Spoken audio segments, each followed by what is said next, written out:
On August 4, 2019, an individual criminally misused one of the KCI magazines to essentially perpetrate an unlawful shooting. Many Parkland families strongly believe that gun companies must also be held responsible for the dangerous marketing of assault weapons. And I was inspired to introduce the repeal of PLCA because the Newtown families went to court. This magazine is a component part of a firearm and therefore entitled to the protection and immunity under the Protection of Lawful Commerce in Arms Act. Repealing PLCA to hold gun makers accountable for their products and the marketing of those products could improve gun safety in America.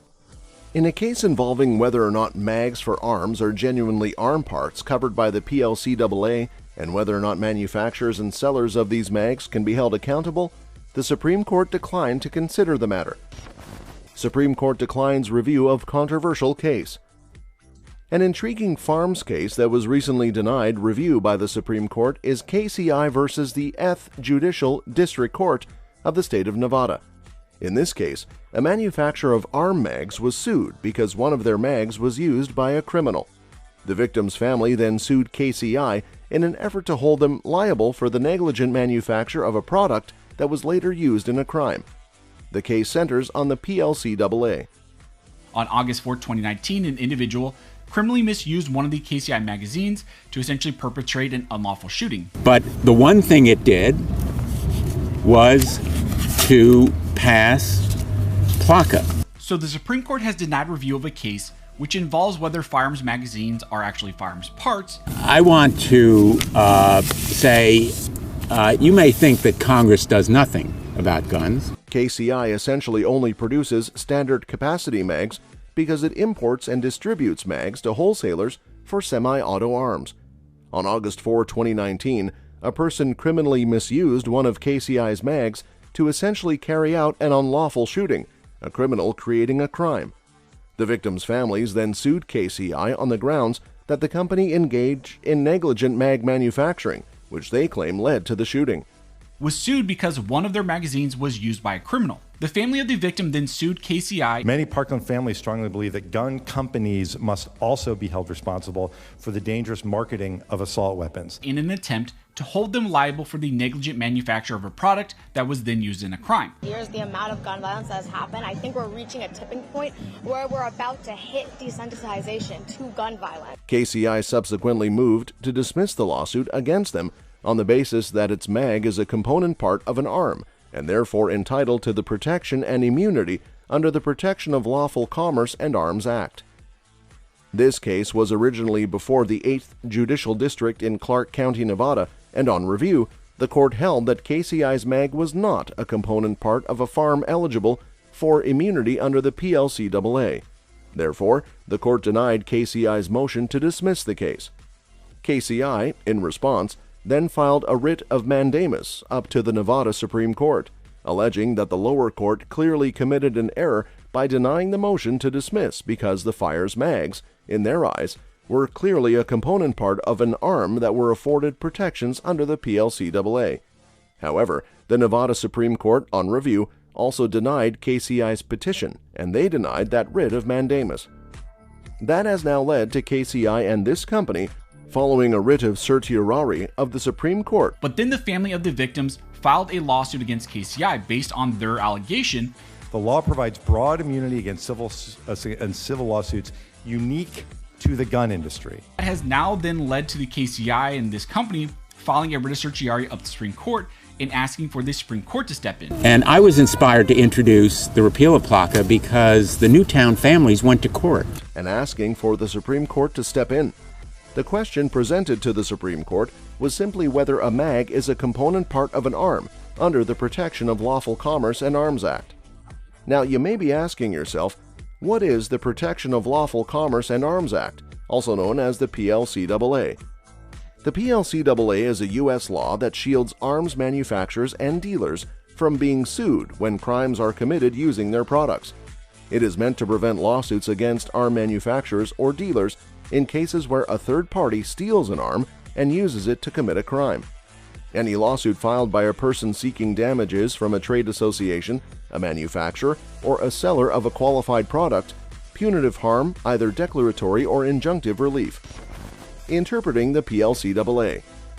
The PLCAA provides that an individual or a third party cannot receive any abatement, restitution, fines or penalties, or other relief as a result of their criminal or unlawful use of a qualified product. The PLCAA defines a qualified product as an arm, including any antique arm or a component part of an arm, or ammunition that has been shipped or transported in interstate or foreign commerce. This means that the PLCAA is intended to provide protection not just to arms, but also ammunition and parts as well. Protected by the PLCAA, and whether or not companies that make and sell these magazines can be sued and be held liable. To provide the most basic, common sense, sensible measures. Bill to repeal the PLCAA, PLACA, the Protection of Lawful Commerce and Arms Act. This magazine is a component part of a firearm and therefore entitled to the protection and immunity under the Protection of Lawful Commerce and Arms Act. However, in this lawsuit, the courts found that the case should not be dismissed under the PLCAA because, in their eyes, they did not believe that an arm mag is a component part afforded protections for this type of lawsuit. The two main reasons that the lower court argued for not considering a rifle mag as a component part under the PLCAA are as follows. 1. They argued that the rifle could still fire one shot without a mag, which led them to conclude that the mag was not an essential component for the arms operation. 2. They also pointed out that a mag was not necessarily purchased or sold with that specific rifle that was used in the crime. Therefore, they contended that the PLCAA did not apply in this case. Fortunately, the Department of Justice has a long history of intervening in civil cases filed by gun violence survivors to defend this law. They tried to apply the laws that are imposed on every other industry. Your right to own a gun can also be restricted. Why is this industry given that special exemption? Why is it given a special break? KCI correctly noted an earlier opinion from the District of Nevada Prescott in their petition, which stated that a bump stock should be considered a component part of an arm in accordance with the PLCAA. In that instance, the court decided that the term component meant an essential constituent part, and as a result, a bump stock was found to be a component part of an arm. This was due to the fact that rifle stocks, which include bump stocks, are required for a rifle to fire. In other words, a rifle won't fire without rifle stocks. KCI drew attention to the inconsistency in the reasoning of the court by pointing out that in this particular case, a bump stock is regarded to be a component part and is therefore protected by the PLCAA, yet a mag in an AR-15 is not considered to be a component part and is as a result not covered by the law. This inconsistency results from the claim that according to the rationale presented by the lower court, it is not essential to have a mag in order to fire a single bullet. To rebut this argument, one could point out that while a bump stock and a stock are both required for operation, suddenly the reasoning of the lower court implies that a mag isn't considered one of those essential components, which could put its legal protection under the PLCAA in jeopardy. This is one way to oppose this argument. Implications for accessory manufacturers and future lawsuits.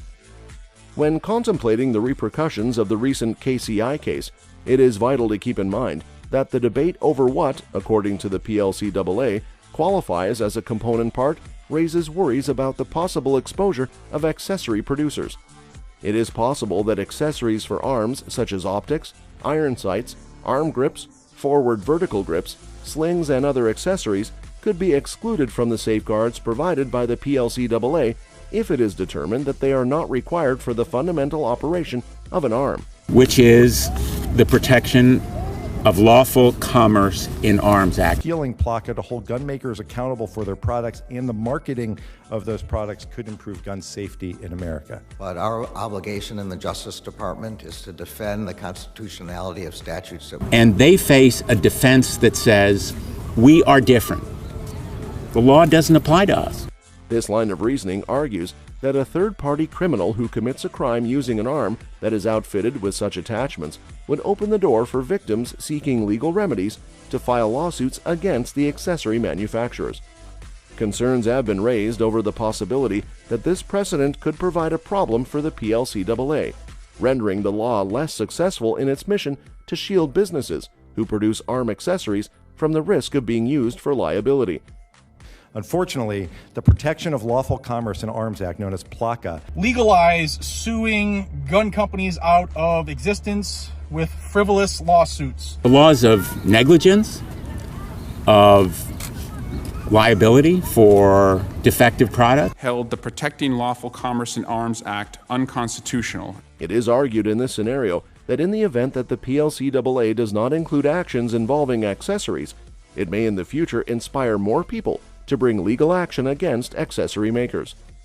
Even though it is at an intermediate level, interlocutory posture in the legal procedure, KCI and other companies with a similar business model are arguing that the Supreme Court needs to step in and decide the outcome of this case.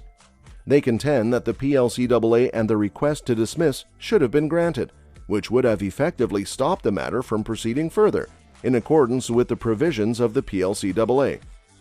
Having said that, it is important to bring to your attention the fact that the Supreme Court just recently issued an order refusing to examine the KCI case. This indicates that the matter will continue to move forward in lower courts, where it will eventually be decided based on the merits of the argument.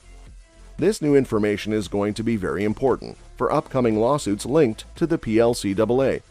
Anti-arm organizations have become more and more litigious in their pursuit of negligence claims and in their efforts to undermine the safeguards provided by the PLCAA. The fact that the Supreme Court declined to review this case could make similar lawsuits more likely to be filed in the future. This could be the result of the perception that the nation's highest court is unwilling to become involved in conflicts of this nature. As a consequence of this, there is a greater possibility that there will be a rise in the number of lawsuits targeting arm manufacturers and accessory makers in the coming years. This will raise key legal and policy problems concerning culpability in instances involving arms and products related to arms. That's all for this video, folks. See you next time.